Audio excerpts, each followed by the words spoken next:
अस्सलाम वालेकुम दोस्तों। उम्मीद है आप लोग खैरियत से हैं, ठीक हैं। सियासत दिन ब दिन गर्म होती जा रही है और हम लोग जो अपने लाइव प्रोग्राम है वो बड़े मिस कर रहे हैं। लेकिन पाकिस्तान में बस कुछ ऐसी चीज़ें होती हैं कि उनको कंटिन्यू करना बड़ा मुश्किल काम हो जाता है, क्योंकि आप जहाँ बैठे होते हैं वहाँ से उठना मुश्किल होता है, जहाँ जा रहे होते हैं वहाँ पहुँचना मुश्किल होता है और जहाँ से वापस आ रहे होते हैं वहाँ से वापस आना मुश्किल हो जाता है। लेकिन जब आप अपने एक जो सर्कल होता है, जो काम, बिज़नेस अपनी घर ऑफिस में होते हैं, तो फिर आपकी तमाम चीज़ें जो है ना वो पाकिस्तान की तरह ऐसी भी नहीं होती कि आपको पता ही नहीं है कि अगले आधे घंटे में क्या हो जाना है, किसने कॉल कर देनी है, किसके साथ मिलना है और किसके साथ बना हुआ टाइम कैंसिल करना है। ये बहुत सारी चीज़ें जो है ना वहाँ पे जो मतलब नहीं होती, जो यहाँ पर होती हैं। तो इसलिए लाइव प्रोग्राम जो मिस कर रहे हैं, लेकिन इंशाल्लाह ताला अगले वीक से आप लोग फिर हमें लाइव प्रोग्राम में देखेंगे। तमाम चीज़ों पर बात करेंगे। 16 अरब मनी लॉन्ड्रिंग का मुकदमा वज़ीर-ए-आज़म शहबाज शरीफ साहब के साहबजादे सुलेमान शहबाज पर था, जिसमें उनको क्लीन चिट मिल गई है। एफआईए ने अदालत में जवाब जमा कराया है कि सुलेमान शहबाज के खिलाफ हमें किसी किस्म का कोई सबूत नहीं मिल रहा। अब आप हिसाब लगाएं, इस केस को इमरान खान ने जलसों में किस तरह उछाला था।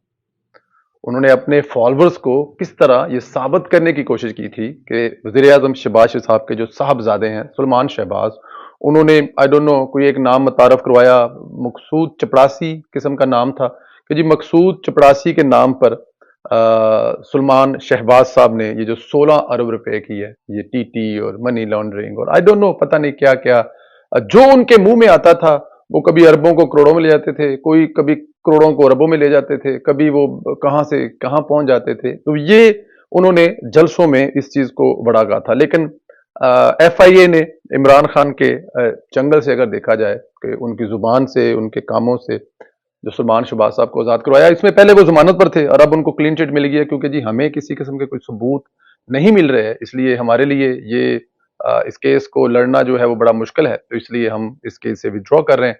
तो जाहिर है उनके विड्रॉ करने के बाद ये केस जो है वो खत्म हो गया है और सुलेमान शहजाद साहब जो सुलेमान शहबाज हैं वो इसमें उनको हमेशा के लिए क्लीन चिट मिल गई है। लेकिन यहाँ पर सवाल ये पैदा होता है कि जिन्होंने ये केस बनाए, जिन्होंने इसकी पैरवी की, जिन्होंने इस पे गलत प्रोपोगंडा किया, जिन्होंने इसे जल्द से जुलूसों में उछाला, क्या उनके खिलाफ कोई कार्रवाई होगी? क्या पाकिस्तान में कोई ऐसा कानून है कि उनके खिलाफ सलमान शाह शहबाज साहब जैसे कि इंग्लैंड में धड़ाधड़ केस जीते जाते हैं जी, को आप किसी पे गलत इल्जाम लगा दें तो उसके बाद उनके जो अदालतों में केस होते हैं वहां पर वो अरबों रुपए का हर्जाना पेड करना पड़ता। क्या हो सकता है कि सलमान शहबाज साहब इस मुल्क के अंदर किसी साबिक वजीर आजम या किसी साबिक जो वजीर का ओहदा रखते थे शहजाद अकबर, उनके खिलाफ अदालतों में जाएं और दरवाजा खटकाएं और अदालतों से कहें जी इनसे हमें जवाब लेके दें कि इन्होंने हमारी इज्जत चौकों और चौराहों में जो लटकाई, जलसे और जुलूसों में जो हमें बदनाम किया, उससे हमारी ज़ाहिर इज्जत नफ्स से लेकर एक मुआशरे में मुकाम जो है वो उसको बड़ा धचका लगा है। तो इसके बदले में क्या ये हमसे माफी मांग रहे हैं और आइंदा ऐसा ना करने की तौबा कर रहे हैं, या फिर इसके इसके बदले में क्या ये वो हर्जाना देने जा रहे हैं जो इन पे के? लेकिन क्योंकि ऐसा कोई कानून है नहीं, ऐसा कुछ होता नहीं है। इमरान खान साहब के खिलाफ ऐसे कई केस हैं जो उन्होंने उससे पहले पैंती पैंक्चर से लेके शहबाज शरीफ के खिलाफ, बल्कि शहबाज साहब उनके खिलाफ अगेंस्ट गए हुए हैं। इंग्लैंड में कितने जो खान साहब है वो केस हारे हैं। तो ऐसा भी कुछ नहीं होगा। लेकिन ये एक बहुत बड़ी ज्यादती है कि जब आप हुकूमत में आते हैं तो जो आपके हरीफ होते हैं, जो आपके मुद्दे मुकाबल होते हैं, उनसे आप वैसे तो मुकाबला नहीं कर सकते, तो फिर आप उनके खिलाफ झूठे मुकदमे बनाकर मुकाबला करते हैं। पीडीएम की हुकूमत के बारे में उनके जो नरम रवैया रखने वाले लोग हैं जो मिलते हैं तो कहते हैं यार कुछ भी ना करें, इनको 2-4 केसों में उठाकर अंदर तो फेंकें, हमारे दिलों की तसल्ली तो हो। तो मैं उनको जवाब दे रहा था यार झूठे केस तो है नहीं कि इनको उठा के अंदर फेंका जाए। इमरान खान साहब के ऊपर मनी लॉन्ड्रिंग मतलब ये जो फॉरेन फंडिंग वाला केस है, इससे बड़ा कोई केस और हो सकता है? उसमें भी पकड़ लें तो बड़ी बात है। इनके खिलाफ तो झूठे केस बनाने की जरूरत नहीं है। इमरान खान साहब को तोशा खाना में जो तबाही मचाई इमरान खान ने पूरी दुनिया में, पाकिस्तान का नाम जो बदनाम किया, क्या उसमें इमरान खान साहब आपको बचते नजर आते हैं? करना चाहिए, अंदर फेंकना चाहिए। लेकिन देखते हैं आगे जाके बहुत सारी बातें और करने वाली। आगे चलते हैं। एहसन इकबाल साहब कहते हैं कि मर्दमशुमारी के मुकम्मल होने के बाद पंजाब और खैबर पख्तूनख्वा असेंबली का इलेक्शन कौमी असम्बली के इलेक्शन के 7 अक्टूबर में होना चाहिए। पंजाब में निगरान वज़ीर आला के मुफ्त नकवी के अलावा और कोई दूसरी चॉइस नहीं है। दोस्तों, ये जो एहसन इकबाल साहब ने बात की है, ये अपने पल्ले से बात नहीं की। एहसन इकबाल साहब के अंडर जो मिनिस्ट्री है, उसी मिनिस्ट्री के अंदर एक हिस्सा है डिपार्टमेंट है जिसने मर्दम शुमारी करानी है। ये मर्दम शुमारी वाली जो शिक है, ये इमरान खान साहब अपने दौरे हुकूमत में मंजूर किया था, और उन्होंने कहा था कि जब तक नई मर्दम शुमारी नहीं होती, इनके नतायज मुरतब नहीं होते, तब तक इलेक्शन नहीं होंगे। ये पीएमएलएन ने, पाकिस्तान तहरीक इंसाफ ने खुद किया था, ये पीएमएलएन या पीपी ने नहीं किया, जेयूआई ने नहीं किया, ये इमरान खान साहब कानून पास करके गए हैं कि जब तक नई मर्दमशुमारी नहीं हो जाएगी तब तक, और उसके नतायज मुरतब नहीं हो जाते, उस वक्त तक अगले इलेक्शन नहीं होने चाहिए। तो अब इमरान खान साहब कहेंगे नहीं जी, क्योंकि वो मेरी गलत बयानी थी, वो जो मैंने कानून किया था मैं सो रहा था, मैं किसी नशे में था, तो मुझे, क्योंकि जनरल बाजवा साहब ने कहा था ये कानून पास करवा दो, और मुझे मतलब किसी और ने ऐसा कहा था, तो इसलिए मैंने करवा दिया था। तो मेरे ख्याल में ये एक बड़ा अहम पॉइंट है। दोनों ही, बुनियादी तौर पर इमरान खान खुद इलेक्शन से देर कराना चाहते था, लेकिन अपनी हुकूमत ही चली गई। अब ऐन मुमकिन है कि इमरान खान इस गड़े में गिर जाए। जी बिल्कुल ठीक है, उस वक्त इमरान खान ने ये सब कुछ इसलिए किया था कि वो शायद कुछ 6 महीने साल अपनी वजारत उज़्मा को और तूल देना चाहते थे। वो चाहते थे कि अभी इलेक्शन ना हो, तो इसलिए हम उनको ये इलेक्शन की एक ऐसी दरमियान में चीज डाल देते हैं कि इलेक्शन ना ही मर्दमशुमारी मुकम्मल होगी और ना ही अगले इलेक्शन होंगे। तो इसलिए ये उन्होंने किया था, लेकिन अब उनको नहीं पता था कि जो गड़ा वो दूसरों के लिए खोद रहे हैं उसमें वो खुद गिर जाएंगे, और उसमें वो खुद गिर भी गए हैं। वो आपके सामने भी है कि इमरान खान साहब जो हैं वो इस गड़े में बड़ी बुरी तरह गिरे हैं। अब उनको अब वो इस पे कुछ ड्रामेबाजी तो करेंगे, इस पर यू टर्न तो लेंगे, लेकिन मेरा ख्याल है कामयाब इसलिए नहीं हो पाएंगे क्योंकि ये घड़ा उनका अपना खोदा हुआ है। पाकिस्तान तहरीक इंसाफ के साबिक रहनुमा फैसल वाडा, जो कि आए दिन बड़े बड़े बड़े इंकशाफ करते हैं, वो शुरू से ऐसा करते हैं। आपको याद है वो चाहते थे कि 5,000 बंदों को सरेआम गोली मार दी जाए तो पाकिस्तान में तमाम करप्शन खत्म हो जाएगी। मेरा ख्याल है वो उस वक्त कहना ये चाहते थे कि सबसे पहले इमरान खान उन 5,000 के सफ में हो, फिर उसके बाद वो 10 वजीर जो इतने करप्ट और तगड़े थे, जिन्होंने आईबी को मैनेज किया हुआ था, मेरे ख्याल में फैसल वाडा साहब उनके बारे में कह रहे थे कि उन 10 वजीरों को, इमरान खान साहब को और उनकी कैबिनेट के बहुत सारे दूसरे करप्ट लोगों को, मतलब वहां से स्टार्ट किया जाए और 5,000 लोग मार दिए तो पाकिस्तान करप्शन से पाक हो जाएगा। और अगर सब वो उनकी बात उस वक्त मान ली जाती तो शायद वाकई तोशा खाना से लेकर बहुत सारे मसाइल पाकिस्तान में ना होते, क्योंकि इमरान खान साहब उन 5,000 लोगों में अल्लाह को प्यारे हो चुके होते।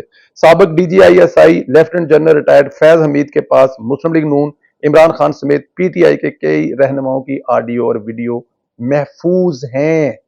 ये फैसल वाडा कह रहे हैं, जो कि समझा जाता है, जो कि कहा जाता है कि उन हलकों के बड़े नजदीक हैं, और उन्हीं हलकों ने इनको लेके आए, इन्हीं हलकों ने इमरान खान से बगावत करवाई, उन्हीं हलकों ने इनसे प्रेस कॉन्फ्रेंस करवाई, और उन्हीं हलकों ने वादा माफगा बनवाया, और उनकी जो सेनेटर की सीट थी उनको इलेक्शन लड़ने के काबिल बनाया।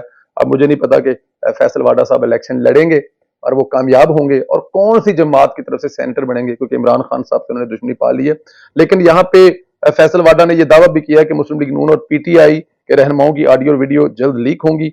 सवाल यह है कि जनरल फैज का एहतसाब कौन करेगा? जनरल फैज वज़ीर-ए-आज़म हाउस की जासूसी कराता रहा, इसके करिंदे पकड़े गए, लेकिन किसी ने अभी तक फैज हमीद को टच नहीं किया। रवाज नहीं है जी, चाहे वो मौजूदा हो, चाहे वो साबिक ऑफिसर हो जी, उनको रवाज नहीं है जी इस मुल्क में उनके खिलाफ कुछ किया जाए। हाँ जी, सियासतदानों को आप जेल की चक्कियों में रख सकते हैं, दरियों पर लटा सकते हैं, दरियों पर चीनी डालकर चींटियों को काटने के लिए सियासतदानों पर छोड़ सकते हैं, और उनको फांसियों तक ले जा सकते हैं, फांसी लगा सकते हैं। सियासतदानों को दूर से स्नाइपर से मरवाया जा सकता है, सियासतदानों को बेटियों के सामने गिरफ्तार किया जा सकता है, मरती बीवी को आखिरी वक्त में छोड़ने के लिए सियासतदानों को मजबूर किया जा सकता है, और उसके अलावा सियासतदानों को जबरदस्ती की जलावतनी भी दी जा सकती है, और हाँ, सियासतदानों को जेल में जहर देने की साजिश भी की जा सकती है। ये सब कुछ किया जा सकता है, लेकिन खाली सियासतदानों के खिलाफ, चाहे वो मौजूदा हैं, चाहे वो साबिक हैं, उन जनरल के साथ कुछ नहीं हो सकता, क्योंकि जाहिर है उन्होंने इस मुल्क के लिए बड़ा सर्व किया होता है, इस मुल्क की बड़ी खिदमत की होती है, और वो हमें इजाजत नहीं देता, ना हमारा ज़मीर ना हमारा कानून, कि उनके खिलाफ किसी किस्म की कोई चीज की जाए, उनके खिलाफ किसी किस्म की कोई बात की जाए, उनको किसी किस्म की सजा दी जाए। मुशर्रफ आपके सामने है, जिसने 2 दफा इस मुल्क का आइन तोड़ा, और 1 दफा आइन तोड़ने की सजा जो है हमारे कानून में है वो सजाए मौत है। वो जो जज हैं सेठ वकार, जिन्होंने ये सजा दी थी, जो अब इस दुनिया में खुद नहीं रहे, उन्होंने कहा था कि अगर वो मर भी जाएं तो उनको वापस लाया जाए, 3 दिन इस्लामाबाद में उनकी लाश लटकाई जाए, ताकि आने वाले जनरल साहबान जो हैं इससे इबरत पकड़े। और अगर उस वक्त ऐसा कर दिया जाता तो शायद जनरल फैज ऐसा ना करते, ना तब ऐसा हुआ था और ना जनरल फैज के साथ अब ऐसा होगा, और ये सिलसिला वैसे ही चलता रहेगा। ऑडियो वीडियो देखते हैं कौन करता है, कैसे करता है। छोटी सी चीज एक और आखिर में बताऊं, फौज से लड़ाई पागलपन है। मुझ समेत आजम स्वाति, शहबाज गिल के साथ जो हुआ उसको भूलने के लिए तैयार हूं। जैसे जैसे इंतखाबात करीब आते जाएंगे, इमरान खान साहब के इस तरह के पागलपन के बयानात آپ لوگوں کی نظروں سے گزرتے رہیں گے. وہ کہتے رہیں گے کہ فوج کے ساتھ لڑائی جو ہے پاگلپن ہے, ہم فوج کے ساتھ لڑتے نہیں جا رہے. وہ الیکشنوں کے جیسے نزدیک آتے جائیں گے, فوج کے قدموں میں گرتے جائیں گے, لیکن یہ ان کے لاڈلا بننے کی جو خواہش ہے نا وہ اب پوری نہیں ہونے والی. جس طرح وہ فوج کو میر جعفر میر صادق کہا کرتے تھے, ان کو آئی ڈونٹ نو کیا کیا نام بار بار کہنا جو ہے وہ ہوتا ہے, یہ میرے خیال میں ایسا نہیں. اب عمران خان صاحب سے لے کر فواد چوہدری صاحب اسٹیبلشمنٹ کی جو تعریفوں کرنے کے پل باندھیں گے. اب فواد چوہدری صاحب نے یہ کہا جی کہ جو نئے چیف آف آرمی سٹاف آئے ہیں ان کے آنے کی وجہ سے 50% ہمارے فوج سے تعلقات ٹھیک ہو گئے. مطلب ان کی طرف سے ٹھیک ہو گئے ہیں. جو 50 انہیں کہنا یار تیری میری کہڑی لڑائی ہے, ساڈی تو صلح ہی صلح ہے.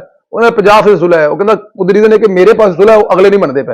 اب فواد چوہدری کے کہنے کا مطلب یہ ہے کہ فوج سے اسٹیبلشمنٹ سے ہماری 50% لڑائی ختم ہو گئی ہے, 50% مسائل ختم ہو گئے ہیں, 50% صلح ہو گئی ہے, اور وہ تمام کی تمام عمران خان کی طرف سے ہوئی ہے. فوج کی طرف سے منہ نہیں لگایا جا رہا, اس لیے اگلے 50% کا ویٹ کیا جا رہا ہے. اور اگر 50% بھی ہوگا تو فل 100% صلح ہو جائے گی, صفائی ہو جائے گی, لڑائی جھگڑا ختم ہو جائے گا. لیکن فی الحال فواد چوہدری صاحب یہ جو 50% معاملات طے پا گئے ہیں نا, وہ آپ لوگوں کی طرف سے طے پا گئے ہیں, اگلے آپ کو منہ نہیں لگا رہے. مجھے اجازت ہے, اپنا خیال رکھیں. انشاءاللہ اگلے ویلوگ میں پھر ملاقات ہوگی. خدا حافظ دوستوں.